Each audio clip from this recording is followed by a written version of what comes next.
Miami fans, I got bad news and I got good news. The bad news is you lost to Georgia Tech yesterday. Final score was 23-28 in Atlanta. That's the bad news. The good news is you just won the ACC. Just pat yourself on the back. Enjoy this one. We'll talk about it right now. Make sure you are subscribed right here to the On3 YouTube channel. Miami Hurricane fans, we've had a lot of y'all be subscribed. Have a lot of y'all follow me on the socials, Instagram, Twitter, at PicKell. I gave you my thoughts on this yesterday over on those platforms. So again, make sure you're subscribed here, following there. But let's get into it, man. Let's start with this. I'll just kind of rehash what I said in a little bit more depth.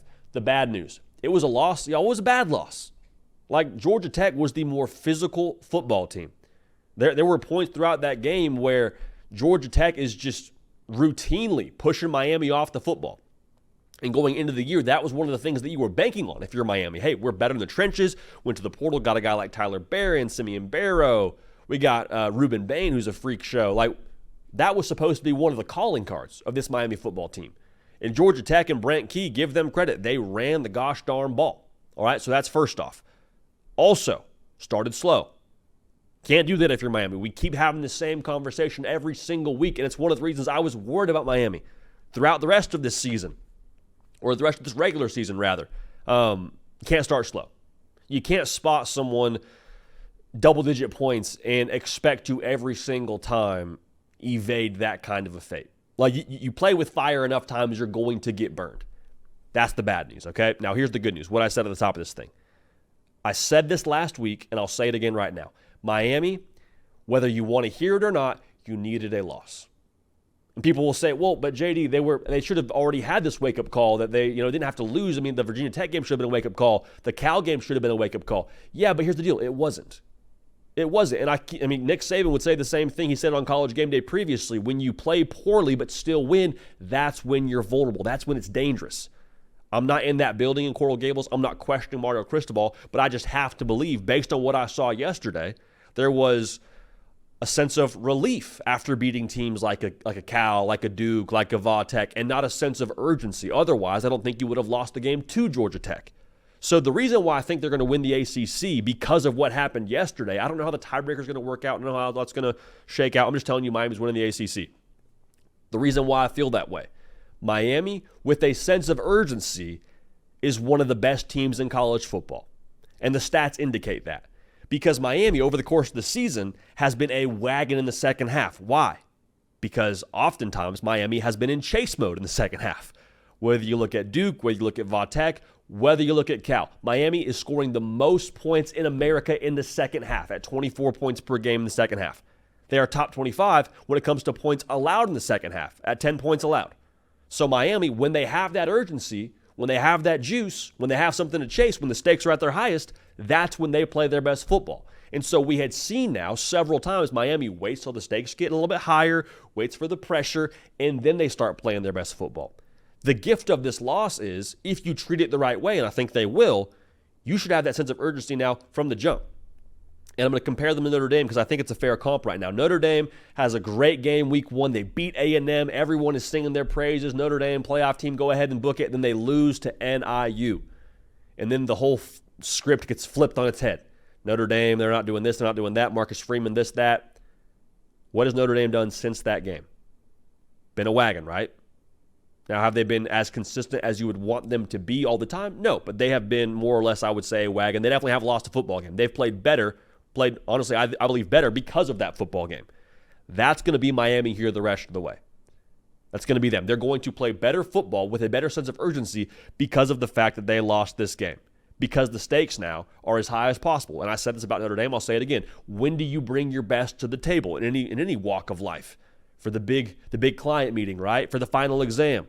When you know you have got to have it. Miami now is in got to have it mode.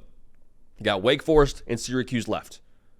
I feel pretty confident in saying Miami should and will win both those football games. Again, the tiebreakers. I don't pretend to have every single thing dialed in with that. I'm just telling you it's going to work out to where Miami punches their ticket to Charlotte and probably, I would imagine, sees a team like SMU playing for the ACC championship, would be my guess. And the reason why I think Miami needed this loss, because if you didn't have this loss now, it would still be out there. If Miami had come back and won that football game, they'd be unbeaten, and we'd say, hey, Cardiac Canes, good for them. We'd be saying that again this morning. However, if it wasn't Georgia Tech, it would have been someone else. whether it was Syracuse, Wake Forest. I mean, maybe. The concern for me, if I'm a Miami Hurricane fan, if we didn't get a loss prior to what happened at the end of the regular season, or before the end of the regular season, what if it happens in the ACC title game? And then at that point, you're wondering, okay, how does the College Football Playoff Committee view us? Or take it a step further. If you get to the College Football Playoff and you're unblemished and you're winning games by the skin of your teeth, it feels like every single week. I don't think that would have benefited Miami. I don't think that would have had them at the right level of locked in. So whether we agree or not on this, we're going to find out. But I'm just telling you, I believe now Miami will win the ACC because of the fact that they have urgency now after losing that football game. Now, the pushback we're going to get here is saying, hey, JD, I trust Cam Ward, but like that defense is not great. Again, I hear what you're saying, and I don't think, based on what you've seen throughout the course of this year, that it's totally incorrect. But I'll go back to what I said. The urgency. They're allowing 10 points a game in the second half.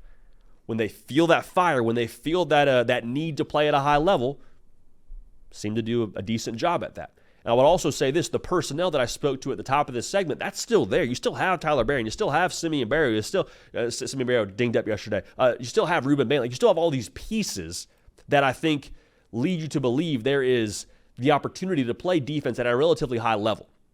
Like Miami is not this old beat-up car that just doesn't have the correct parts to run. Like, no, it's still, I think, a pretty high horsepower kind of vehicle. They've just got some pieces that, quite frankly, aren't operating together just yet. And some of that, I think you look to the transfer portal and say, okay, that's one of the pieces now that has to be corrected and elevated going forward. The continuity. You got a lot of cats now that haven't played football together before this season. Now you're rolling into November, so you'd like to see it gel sooner rather than later. You're like, okay, this is the time now. We got to go play championship football. Let's get it rolling here. But I do think that's one thing I point to and say the continuity with the portal pieces is one reason why I don't think we've seen them play at the potential at which they're able to play. Now, the good news about that, the potential is still there. The pieces are still there. The talent is still there. Can you put it together and have it peak at the right time? I'll go back to this. I think the urgency will lend itself to that because Miami has no other choice. Like Miami in some ways kind of reminds me of what LSU was last year with Jaden Daniels. Cam Ward's good enough to win you a national title. Can we get aligned on that? Cam Ward, in and of himself, is a national title caliber quarterback. Are you going to, as a team now, choose to play to your level of potential around him to equip yourself to have a chance to go do something exciting of that nature? Now, do not hear me incorrectly. I'm not picking Miami to win the whole darn thing right now. I need to see a little bit more. I'm not going to pick them to win a national title after a loss, but I do think they'll win the ACC. By that logic, they'll be a college football playoff team with a first-round bye. And if that defense levels up, all bets are off. But Cam Ward, he is good enough. He is a national title caliber quarterback. The choice is Miami's now with how they want to play around him. But I can't wait to watch how it unfolds because I believe they'll respond the right way to a loss like this. That loss is going to be the best thing that ever happened to the Canes this season. Mark my words. Make sure you're subscribed. Appreciate y'all. Love y'all. Going to keep this party rolling. We will see y'all